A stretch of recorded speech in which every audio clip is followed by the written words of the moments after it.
Salut à tous, c'est Pank de la chaîne, bienvenue sur cette vidéo qui aujourd'hui va parler d'état et en l'occurrence revenir sur un élément qu'on connaît plutôt bien quand on fait de l'hypnose et ou de la PNL, c'est les changements d'état. On a pris l'habitude d'associer des états positifs, en général associer également des ressources pour que d'un état où on ne se sent pas à l'aise, pas bien dans une situation ou de façon plus générale sur du quotidien, on puisse réactiver au travers d'un ancrage. Donc on déclenche un ancrage qui ramène un état qui est positif ou en tout cas qui diminue les symptômes de l'état négatif. C'est un gros classique de l'hypnose qui a été encore plus développé, je pense, en PNL. On peut bien voir Bandler, Grinder, toute la génération de Lausier, Diels et puis Tony Robbins, énormément utilisé cette notion-là pour faire changer la transe. Alors pour les plus hypnos d'entre vous, un état c'est une transe. C'est une transe orientée avec des ancrages, en tout cas dans lequel on a ancré des ressources qui permettent automatiquement de se sentir plutôt bien. C'est une transe positive, une transe constructive. Quand on fait par exemple de la PNL en mode New Code, il y avait la notion de dissociation, double dissociation et tout le travail qui s'amusait à faire à ce niveau-là où en fait le fait d'avoir un état, de se voir en train d'avoir un état puis d'avoir une posture tiers pour voir les solutions qu'on peut apporter, donc les changements d'état potentiels, et plutôt une bonne idée dans le sens où, à la place de dire directement t'as un état A, on va t'amener à un état B qui sera ton état ressource, ton état positif, on va tenter d'observer, de ressentir et de percevoir l'ensemble des clés possibles pour modifier l'état A. Pour les personnes qui ont écouté hier le MP3, je vous proposais moi la notion de point mort. Pourquoi j'en arrive au point mort ? Parce que, assez souvent, et je vous l'avais déjà partagé sur différents audios et vidéos, la notion, avant même d'aller vers du positif, pour moi, c'est la neutralité. La neutralité, ça permet d'aller dans un état qui n'est ni bon ni mauvais, mais qui, en tout cas, si on était dans un excès négatif, puisse pendant un laps de temps s'apaiser. Ça revient un petit peu à l'idée d'hypnoanalgésie. Je suis quelqu'un qui souffre d'une douleur qui est chronique, et pendant un laps de temps, j'arrive à avoir un apaisement. Je neutralise la douleur. Ça ne voudra pas dire que à temps plus, 20 minutes, une demi-heure, 2 heures, j'ai encore cette neutralité. Il se peut que la douleur recommence, se réveille, mais avant peut-être d'aller au palier 7, il va prendre son temps. Et dès lors, j'ai un confort supplémentaire. Arriver à neutraliser, on peut reprendre aussi l'état Esdel, c'est un des gros plus.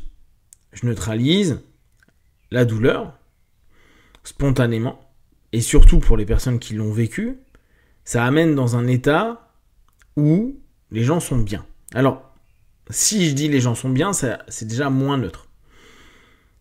La manière dont moi j'ai de le vivre, c'est très neutre. C'est-à-dire que t'as pas forcément d'idées, de pensées ou de sensations parasites. Et même si tu descends avec une notion, une idée, une suggestion, c'est même pas toujours dit que tu parviennes à l'exploiter, sachant que tu es un peu absorbé par cette transe qui est assez déséquilibrée. Revenir sur la notion de neutralité, ça permet à des personnes qui sont donc non OK d'arriver sur du neutre. Pas directement sur du OK. Une de mes critiques assez récurrentes au niveau de l'hypnose, parce que je suis le premier à l'avoir utilisé et sur moi et sur mes partenaires de session, c'était de dire, bon bah c'est cool parce qu'on peut faire des changements d'état, des changements de transe, qui sont hyper impressionnantes. Et pour les personnes qui sont le plus néophytes, vous pouvez même le constater sur de l'hypnose de scène, où on peut arriver sur des moments où les personnes sont neutres, puis ils ont peur, puis ils rigolent, puis ils sont heureux, puis etc. On peut rapidement changer, au travers de la suggestion, la réponse dans la transe, et qui va donc nourrir de plus en plus la transe d'une hétéro ou d'une autosuggestion. Et si je trouve que c'est vraiment cool dans un premier temps, je suis pas bien, j'arrive à permettre à quelqu'un d'être bien, ce qui m'a été le plus problématique, c'est de me dire, oui, mais ça se maintient pas.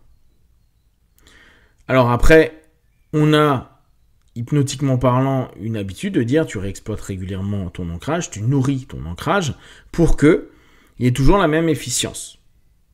Mais c'est pas une réalité, on n'arrive pas à avoir la même efficience, et il y a une espèce de cheminement d'usure. C'est-à-dire qu'il est assez rare que la personne qui veuille retourner dans un état, avec juste un ancrage, puisse avoir la même qualité que le moment où il y a eu l'état qui a été construit et a été ancré. On le voit par rapport à des séminaires, on le voit classiquement avec Robbins, c'est un des exemples sur lesquels je viens souvent, mais il prend les peak states, donc des états top, il les ancre, il demande à tout le monde de les réexploiter pendant les semaines, les mois qui suivent, mais un an après, tu te rends bien compte que l'état n'est pas aussi fort. D'ailleurs, ça peut peut-être inconsciemment vouloir faire qu'on veut y retourner pour revivre un peak state qui sera à nouveau ancré.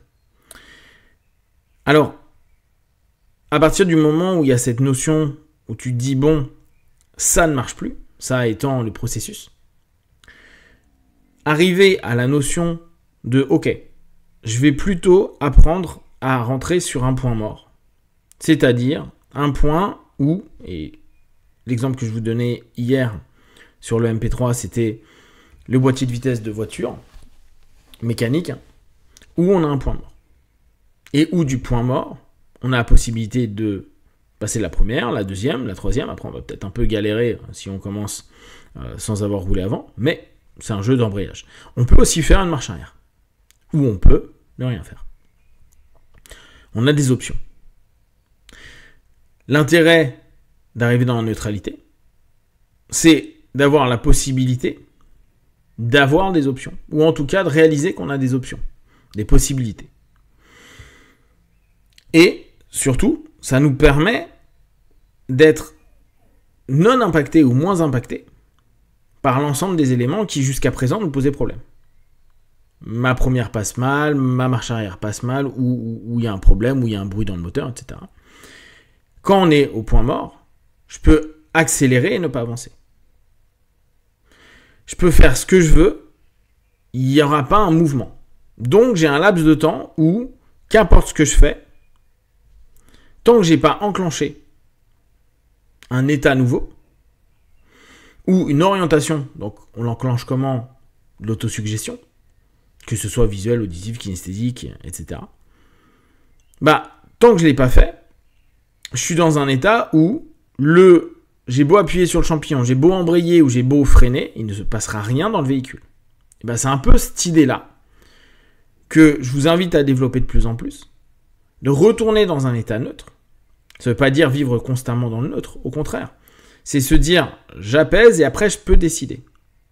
Je peux aussi décider dès lors de ce qui est en train de se passer dans un événement, où à la place d'émotionnellement me faire peut-être absorber par une émotion qui ne me convient pas, d'arriver à être un peu plus neutre.